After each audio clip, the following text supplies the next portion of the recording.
Hello, welcome to Bridging the Gap. Thanks for joining us, Brandon. Thanks for inviting me. Really excited to be here. This is an interview series that brings together leaders in healthcare, talk about innovation, specifically about behavioral health integration, bridging the gap because mental and physical health need to come together, bridge that divide.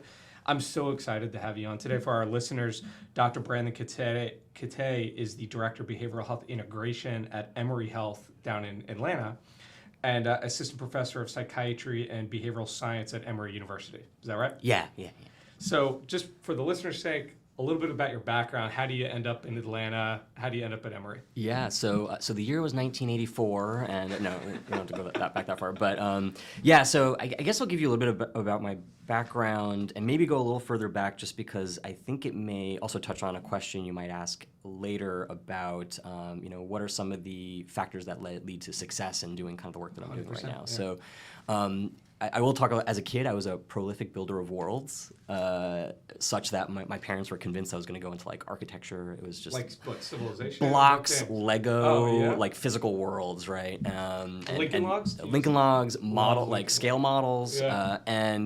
But I think what my parents didn't really understand was it wasn't just building the scale of the worlds, but it was the details, and I was really very interested in the relationships of the objects within the worlds that we're developing. Awesome. Fast forward, I ended up in medicine, clearly. Yeah. I'm a physician scientist, a recovering basic scientist, as I like to say.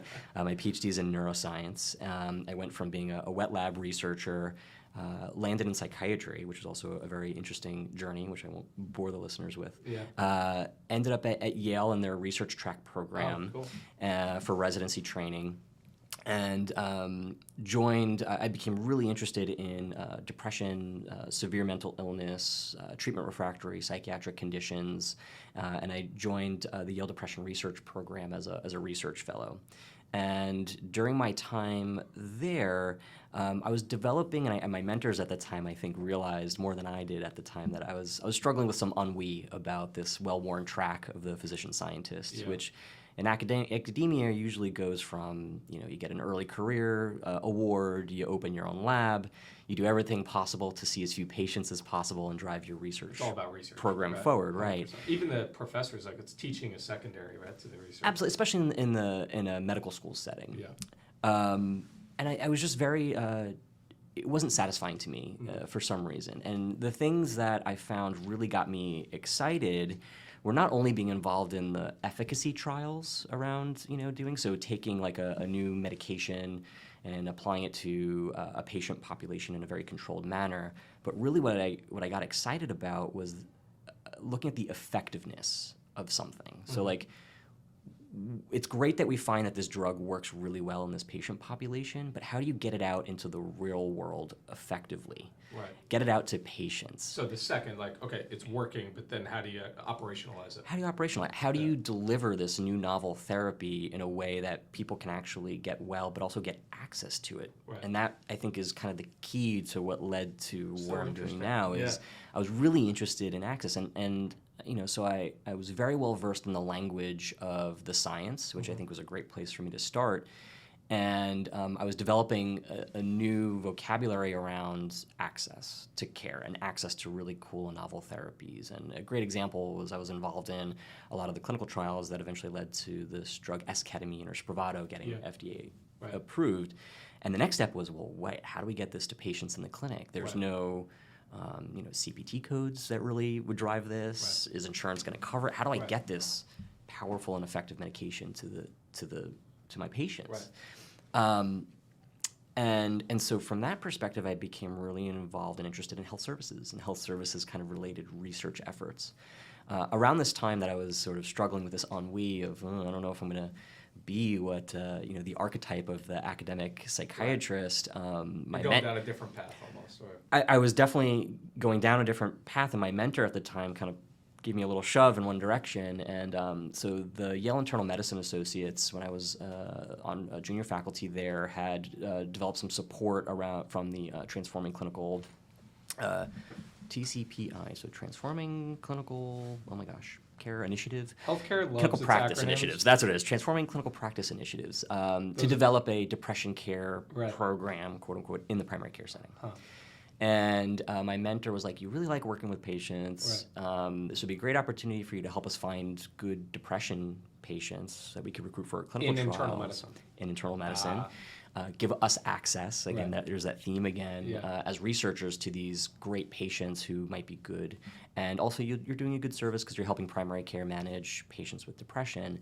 This afforded me not only access to a whole new world of health services, but it also afforded me another group of mentors. And through that, the University of Washington AIMS Center, which is the, again, Advancing Integrative Medicine, Mental Health Solutions. I didn't even know that. At the I just University of called it Washington. the The AIMS AIMS Center, yeah. So it afforded me great, incredible mentorship from people there. And I'm going to name drop Dr. Anna Ratzliff, was one of my mentors there. Also a former, physician scientist, basic scientist who very much, at a different stage in her career, but had gone through a very similar path to what I was kind of discovering. So I cut my teeth on collaborative care and being the psychiatrist and helping the team with Yale Pop Health implement that program. And for personal and professional reasons, I was looking for the kind of what's the next step in my career, and a combination of intention and serendipity landed me at Emory, where I thought they would be really excited about all of the interventional psychiatry stuff with novel therapeutics and clinical trials. But actually what they were really excited about when they interviewed me was all this collaborative care and integrated health stuff. That's awesome. And simultaneously, which was unbeknownst to me at the time, they were really looking to ramp up and begin an integrated behavioral health program on the Emory Healthcare side. So Emory School of Medicine, not unlike a lot of other health systems, kind of sits on a number of different health systems. There's Grady and the Atlanta VA, which they supply, and then Emory Healthcare is sort of their more commercial brand, so to speak. And they were really looking to do integrated care in that world. And so I got invited to be the director of behavioral health integration, and that's really where the work began. Yeah, well, you were able to apply a lot of what you were doing at Yale and what you learned at Ames now down in Atlanta. So yeah, I think what I learned through what I was doing at Yale with the primary medicine and pop health side of things, and what I learned at Ames gave me, I think, a toolkit about what was possible and in the integrated care realm, because integrated health means a lot of different things. Right. There's not a one-size-fits-all solution. Yeah, I was going to ask you, okay, so let's take a step back, and for our listeners, like collaborative care, integrated care. Not interchangeable. Right, but a lot of like buzzwords. I think it means a lot of different things to different people. It does. Like what does it mean in the context that you're working at Emory? Yeah. So I always think that collaborative care is two big C's because it's the formal name of a health delivery service model, and it has a very well circumscribed definition and component parts. And again, it has its own procedural codes now for so it to if make I a bill just for. call you and collaborate with you, am I doing collaborative care? No, not in the healthcare services setting. We are collaborating with small c, but we're not doing technically collaborative care. And so I think of integrated behavioral health or integrated care is any mechanism where you're blending multiple specialties or subspecialties within the same ecosystem. And that can look like so many different things. It can be as simple as having a psychiatrist and an internal medicine practice co-located in the same building. And just because they share geography, they see each other at lunch and they say, hey, I'm going to refer you some patients. That could be integrated care. All the way up to collaborative care, which is this really well orchestrated mechanism of a program, which is very complex to implement, but can be very powerful and is actually an evidence-based intervention, you can say, for health services delivery. And there's all sorts of different ways. I'm now delving into, I think I consider myself sort of an amateur implementation scientist now, sort of adding that to my credential set. How to get it adopted. Exactly, is how do you adopt things, but also how do you think about what integration looks like? And also there's different degrees of integration. You don't need to be so fully integrated to do integrated care. And that was really a really important thing for me to figure out when I got to Emory, because yes, they gave me this title, but it actually didn't come with a lot of meaning or a lot of intention behind it. It was sort of like, we've had a consultant drop by and we're going to hire a couple of social workers. And my first step when I got to Emory was, no, can we pause actually I want to understand why you want to integrate care, because I heard a lot of things like, oh, it makes sense and it's good for the patients, but it felt to me, at least from my perspective, that it was a solution in search of a problem. So I needed to understand really from the health system side of things, like what was the problem within the Emory ecosystem, the Emory world, and where were there gaps or problems with the relationships that were driving this desire to want to do integrated care. And so really the first 6 months of me being at Emory was doing nothing and More really discovery, defining my role, getting data. I discovered there was, not surprisingly, a huge access problem with respect to mental health resources. Emory Healthcare is a massive health system that occupies a lot of Northwest Georgia and has clinics throughout the state. But the Department of Psychiatry and the footprint of mental health treatment, as we think about it in this one-to-one referral model, was incredibly small and really had not grown with the scale of how the health system was growing, especially on the primary care side of things, where you're driving most of your referrals. And not only, to say that, Emory is a big name in the community, and a lot of people who aren't established Emory Healthcare patients for primary care wanted to see Emory Healthcare psychiatry specialists, and we just really were not able to occupy that. There's no bandwidth, right? Like Zero the wait bandwidth, time no would be- no scale, Yeah. and it was difficult, I think, also for the system to think about how we do this, because traditionally Emory, not to knock the system, but had been historically, culturally, a very siloed system for a lot of reasons that obviously predate my joining the faculty there. So I think, but hiring you is indicative of their wanting to change that. Right? 100%. So That's it awesome. the serendipity comes in that there was some initial inertia from the leadership to want to support this effort, and of course a little bit of funding to help support that. So protecting my time administratively and affording me some resources to hire de novo people, not just, for example, reallocate folks who are already doing certain things in certain roles, which is really, really important to getting the groundwork started. And so I eventually landed on a mission statement for my charge, like, why am I here and what am I doing? And really it is to improve access for both patients and providers, which is not trivial. That's So what does that interesting. mean, Yeah. access for Yeah, providers? yeah. We can unpack that in a second. To mental health resources or behavioral health resources that are evidence-based and at the appropriate level of care for the patient. And so there's a what do you lot to mean by that? unpack that. So, another thing is just sort of basic resource allocation, right? Not every patient with a mental health issue needs to see a psychiatrist. Sometimes that's like, pulling out the big guns to solve a pretty minor problem, right? And if my expertise are not being allocated appropriately, then I'm going to burn out.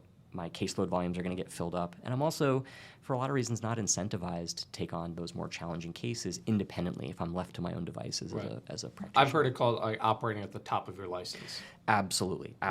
And again, it's not to say that other people are operating below their license, but again, patients don't need that level of intensity to see a psychiatrist, right? Sometimes brief counseling is sufficient, but when a primary care provider sees a patient with a screaming high PHQ-9 sitting in front of them, the gut reaction is to refer to psychiatry. And what that means, especially at a large, very complex health system at Emory, is that most patients get lost to follow-up.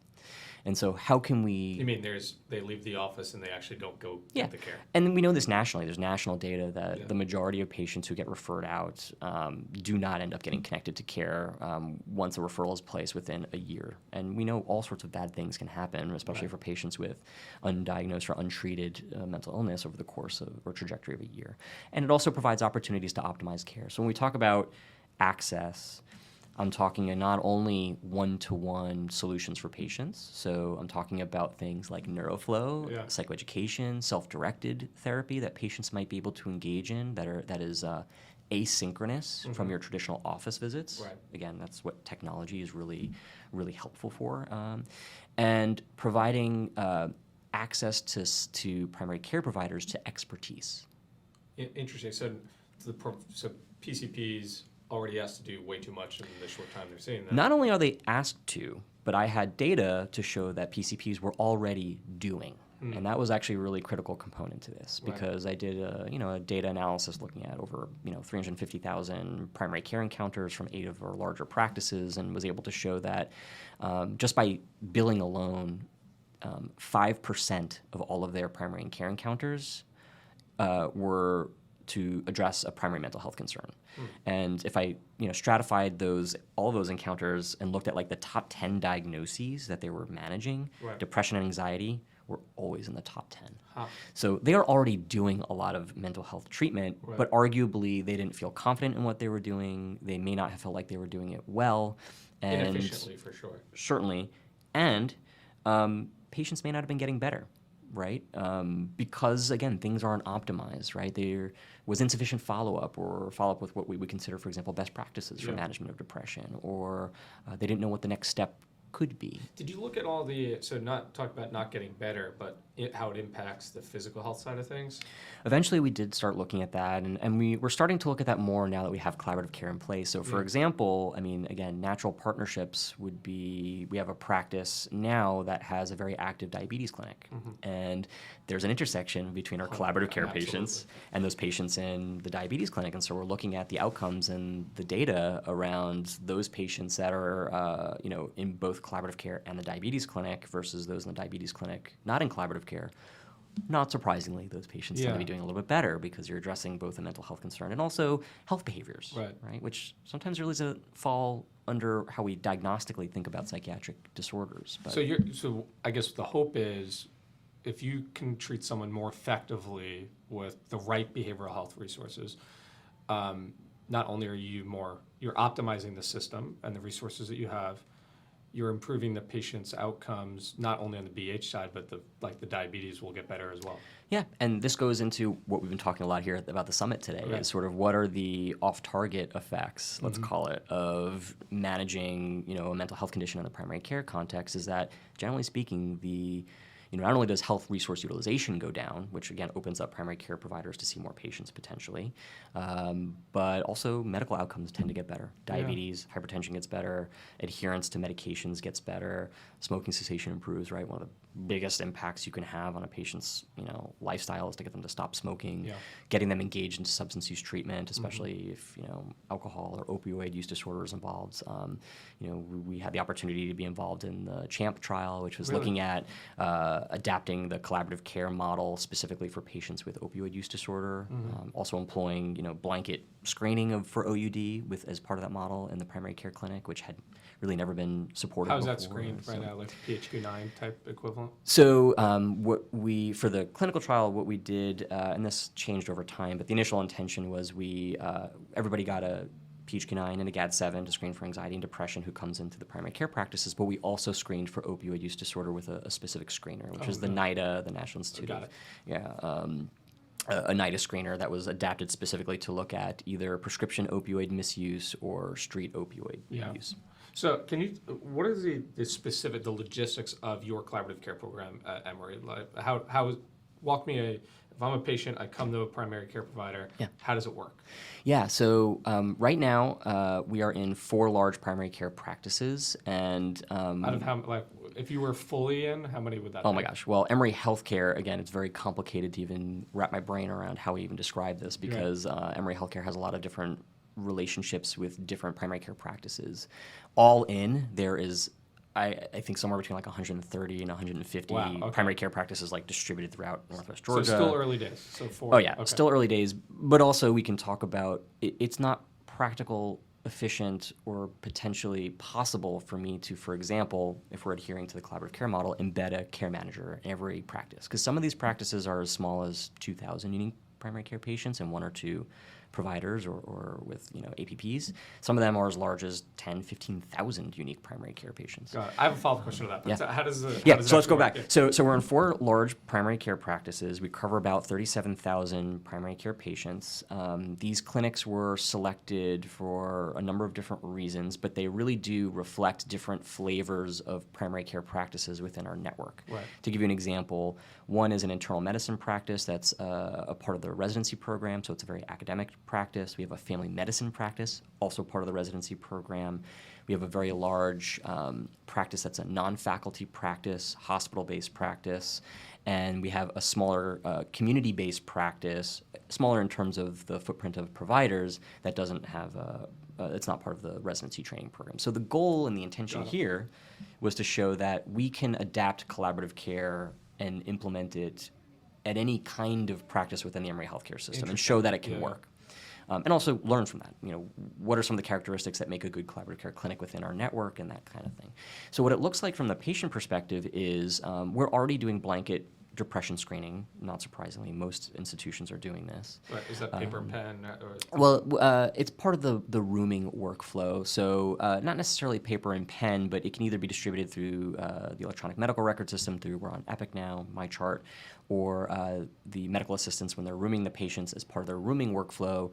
They have a series of questionnaires, one of which is a PHQ-2/9 for depression, as well as a GAD-7. Right. So anybody who gets flagged as having a positive score, and we set a minimum threshold of at least a 10 on the PHQ-9 or GAD-7, the PCP will consider the patient for collaborative care and decide, they'll do a formal diagnostic assessment as best as they can, present the patient to what the program is. I usually have them say, listen, you've got a problem that I think could be addressed. The options are we can try to refer you out. Here's the drawbacks.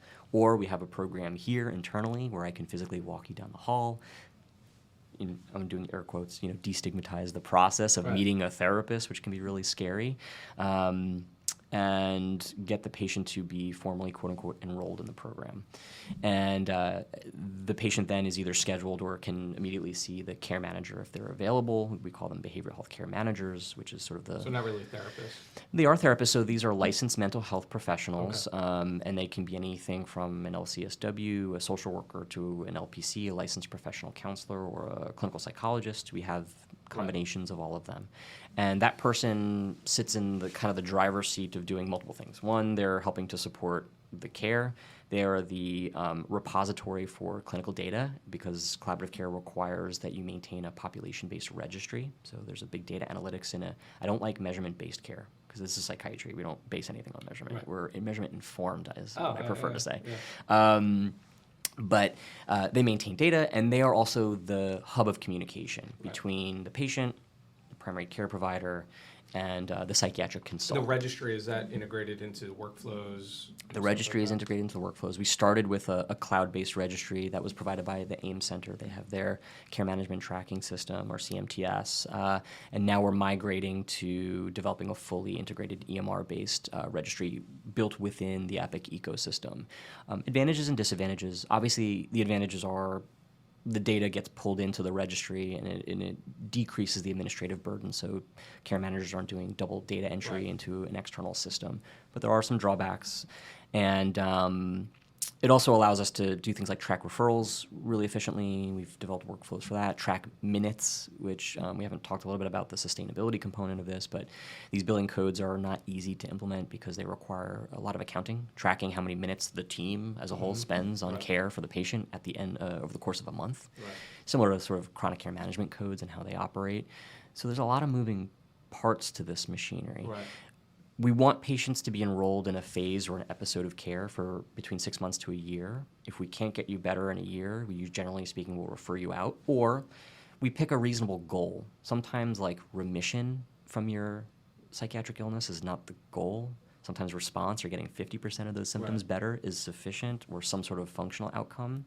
And then we never discharge patients. We graduate you from the program because patients aren't really going anywhere.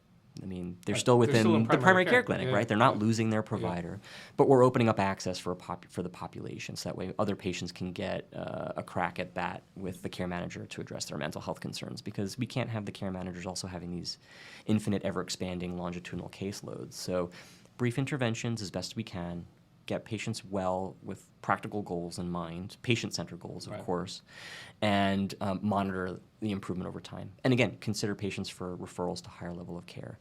My role as director, so I wear a lot of different hats. I do serve as the psychiatric consultant for this model because I feel a lot of responsibility for making sure that not only the model works, but it also gives me the opportunity to get to know the care teams, develop trust with me. I'm not just a health administrator demanding that you do this. I'm actually in the trenches with you. And because I think eventually they'll scale beyond you, but that's the hope. And if I train them well, they won't need the consultative services, or they, even before they enroll a patient in collaborative care, they'll be like, I got this. Yeah. I'm going to prescribe the med. I'm going to try this first. So as a psych consult, you're not doing the prescribing, right? I do no consulting prescribing. with the PCPs that do the prescribing. Exactly. Mm-hmm. And in fact, to be honest with you, I'm not even really consulting with them. I mean, they reach out to me if they have questions that are specific or complex questions, but we roll that into the minutes. But more what I'm doing is I do case reviews with the care managers, with the therapists, and we talk through who's getting better, who's not. They bring me cases to talk about, but we carve out time in our case reviews to review the registries. Right. So in real time, we're using data analytics to decide who's getting better, who's not getting better, and who's ready for graduation and who needs a higher level of care. I describe myself now as, yes, I'm director of behavioral health integration. I'm air traffic control. Is kind of a way that I think about it. And so getting back to childhood Brandon, right, is like building the world of integrated health is really intriguing and fun for me, because I get to zoom in and understand what's going on on a patient level, and I get to zoom out and see this huge ecosystem that's functioning and the parts are moving together, and I take a lot of pride in that. And so collaborative care is just one solution under the umbrella of integrated care. Yeah. And to give you an example of some other solutions, so we're deploying something called interprofessional e-consults, which is just a fancy way of saying like, formalizing that curbside consultation process through the electronic medical record. It's more geared towards primary care providers who don't currently have access to collaborative care, because we don't have a care manager embedded in their practice or access to a care manager. So they can access me as a consultant and ask me a question. So it's more like hey, I got this guy or gal in my clinic. We've tried this, or they're having this side effect, or they have this medical comorbidity. What would be the best next approach with respect to psychopharmacology? And I've been very intentional around what this is good or not for. It's not for, hey, how do I get my patient to see you? Or, hey, I got this patient with suicide sitting in front of me. Not a good use of that resource. Right. So developing these resources with, what is the bandwidth in mind? What can we reasonably do and reasonably afford opportunities for? And also what's sustainable? Mm-hmm. And you'll notice the through line is not only does collaborative care have billing codes, but these interprofessional e-consults you can bill for and generate revenue. Yeah.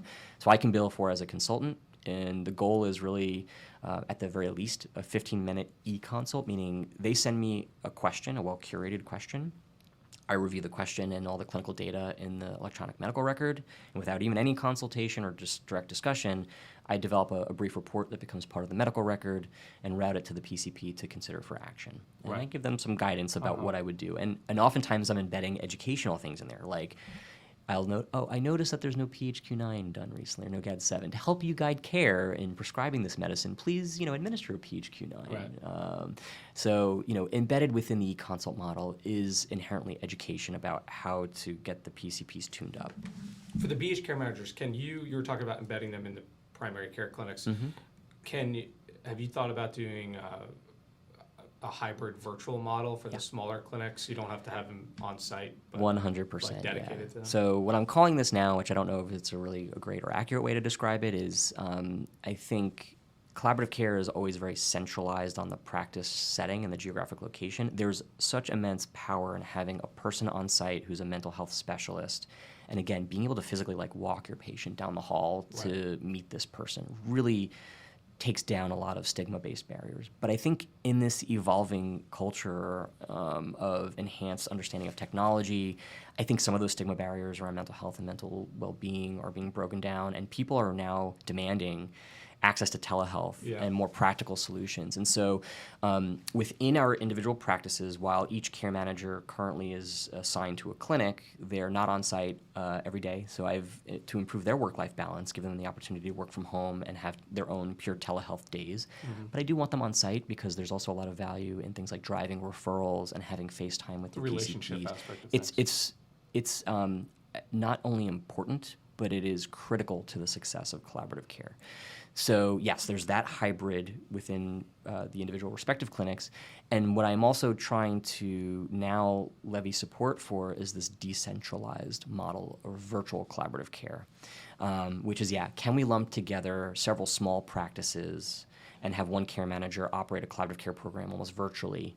And What's really challenging, though, is how do you drive those connections through the medical record? And this is, again, where NeuroFlow, I think, will have massive opportunity is, for their smaller practices, can we use NeuroFlow purely as the implementation and the driver for referrals through collaborative get people care. enrolled and so forth. Yeah. Get people enrolled, allow for, again, asynchronous data capture for someone who's not particularly on site, for clinics that have really low staffing, for example, on the front end for MAs that are rural type settings. Yeah. Rural settings. So I think there's a lot of potential there, and that's kind of the next phase of where the integrated behavioral health program is going. We love working with you, Brad.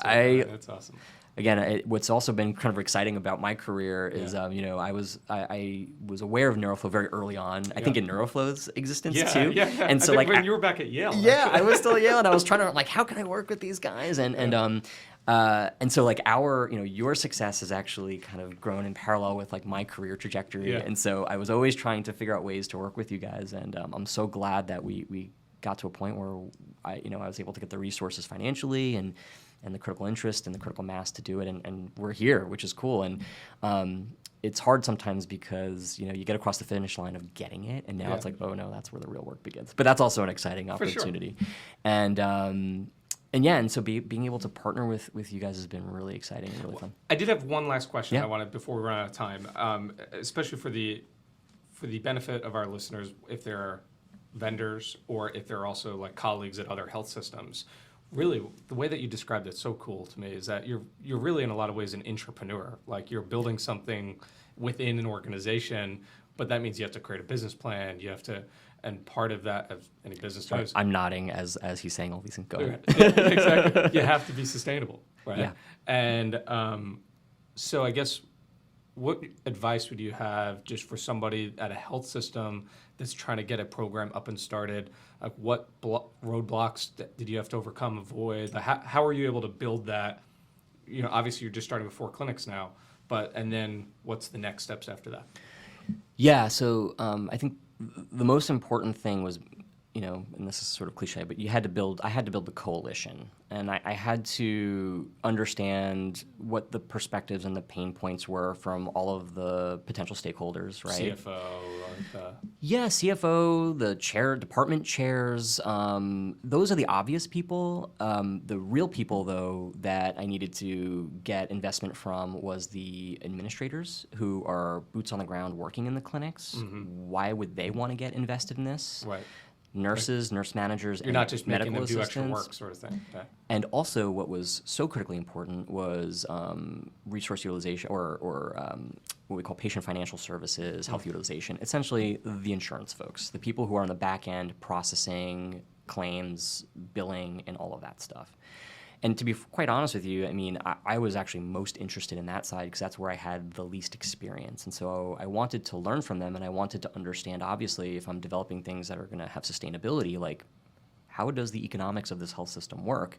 And I didn't want to hear it from the CFO. I wanted to hear it from the people who are on the billing side, and I wanted to see what was going on in real time. Mm-hmm. And I wanted to understand those relationships. Right. And so getting patient financial services really excited about this was so critical. And to the extent where... Because that was going to pay for it. That was what's going to pay for it. And it's also, that's what's going to allow me to take data to my department chairs and say, hey, look, we're cost neutral, or we're generating revenue. Give me more money. Because that's the other thing too, is understanding where your money comes from for infrastructure, and trying to understand that. Because that's also very different and very complex depending on where you are. So for example, all of my efforts are through the primary care department. So it's all through that funding stream. So I'm actually on loan and paid for by primary care a lot of the time, and everything we do comes out of their budget. So, which means that I don't have direct access to a lot of the funds. So it's not coming out of psychiatry that this is coming out of primary care, which is a very different model, very different group of people. And so it's interesting because I'm a psychiatrist in this world. Oftentimes collaborative care and integrated care efforts are usually spearheaded by the primary care people, the internists, the family medicine docs, and here we have kind of a psychiatrist bringing the model. So I think this just demonstrates that you can sit in any different position and do this kind of work. You could be a nurse, you could be a social worker. I've seen a lot of social workers that are the integrated behavioral health specialists. It just takes I think also you can hear my voice, like the enthusiasm, Yeah, the you're passionate. the That's energy, awesome. and getting other people excited. So for patient financial services, interestingly, what they were really excited about, what worked for me was every one of them had personal stories of challenges in accessing mental health treatment, either for themselves or for So you're able to, like, which get that actually was personal touch. totally surprising to me. And then what was also interesting was the novelty of bringing them a new code set that they can try to like figure out. So bringing them a fun puzzle, and can we do this? Like, and bringing to them a solution. It was like I came to them. I was like, this is how we're going to do it, and I know we can do this. Right. What I want to know from you guys is what is it going to look like? Right. And they also helped me build the financial models and the pro awesome. formas Yeah. based on the payer mixes, and they were the ones that gave me all of the nitty-gritty details. I think they were also, there was, I call this, there's this theory of prediction error, right? Things that are inherently surprising. I think they were inherently surprised to see not only a physician, but a psychiatrist interested in the money. And the business, because physicians are so rarely interested in those things, and so I think that also piqued their interest and got them really excited. So you have to be pragmatic. I mean, like, it's Pragmatic. the right thing for the patient, but it's also the right thing for the business. Right thing for the business. It's going to help drive bottom lines, help me make money for the system, so I can do more of this. And I think that's what really motivated them, and that's what helped me so Incredible. far. Yeah. So, Brendan, if colleagues of yours at other health systems are trying to do this and they want to get in touch or learn about the research and so forth, how can they do that? Yeah, absolutely. So they can reach out to me through my email. It's bkitay, bkitay at emory.edu. I'm more than happy to field questions. I take my show on the road. I give talks, as much as I can about thinking through implementation. Admittedly, it's funny, I'm looked at as an expert, but in the scale of expert and expert, I'm certainly early in this effort. So I know what I know and I know what I don't know. But what I can bring to the table is a lot of the practical experience of what it looks like to do this work at the early stages, and especially at my stage in my career, which actually I thought no one would care about that, but I think everybody's actually really interested in this because there's no training pipeline to do this work, right? I mean, residencies don't prepare you to consider this kind of work. Certainly they don't train you in the business of medicine in residency, which is always a falter, but they definitely don't train you how to be a health administrator, which is where I think the entrepreneurial spirit is benefiting me a little bit. Those Lincoln Logs are paying Exactly, the Lego is paying off. But yeah, so I'm happy to come in and talk about this and consult and help you think through in your system. And I am also, again, pragmatic and flexible. Again, there's no one-size-fits-all solution for any of this. And so it's really just understanding your problem. And, interestingly enough, there are clinics in my health system where I've come to I'm like, you're not a good clinic for collaborative care for these reasons. And, but maybe there are some other options, like the there's some other options. There are other things that we can do to help optimize care. A great example is, again, I still do these advanced therapeutics. I'm an electroconvulsive therapy, ECT practitioner, TMS, ketamine, experimental therapeutics. I still participate and run clinical trials on that end. And so in that air traffic control, I love the idea, again, bridging the gap. Yeah. Can you tying it back. right? Yeah. Can you take a patient who has failed multiple medication trials and treatment in collaborative care and bypass the psychiatrist and go directly to this advanced therapeutic, right?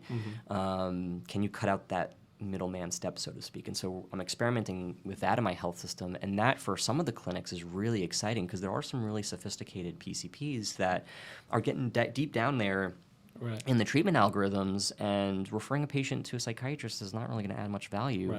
But getting them into my clinic is going to be huge. It's going to be huge.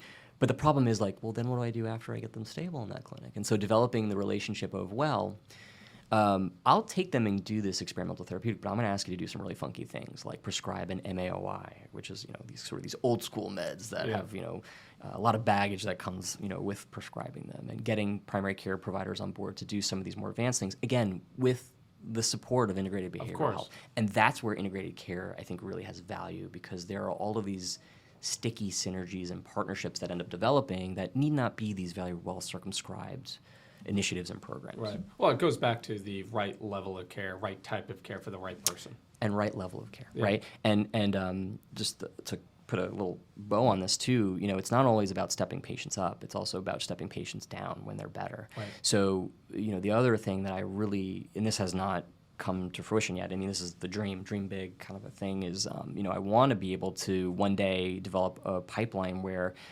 patients can come, fail collaborative care, get referred to a psychiatrist at, the adult outpatient program, and once they're well, send them back to primary care. Yeah, so that way I don't have this ever expanding accumulation of patients. Now, granted, there are drawbacks to that, right? I mean, a lot of psychiatrists go into this work because they like that longitudinal long-term relationship, and that's good. We want to promote that and foster But you that. can't do that with everybody.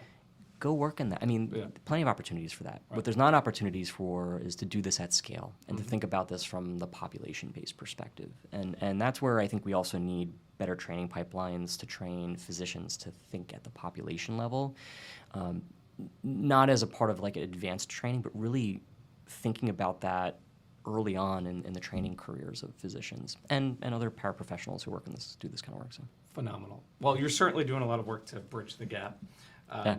No pun intended. Seriously, I so appreciate our relationship. I appreciate you coming in. Yeah. We'll put in the show notes where to reach out to you Oh, and awesome. so forth. Great.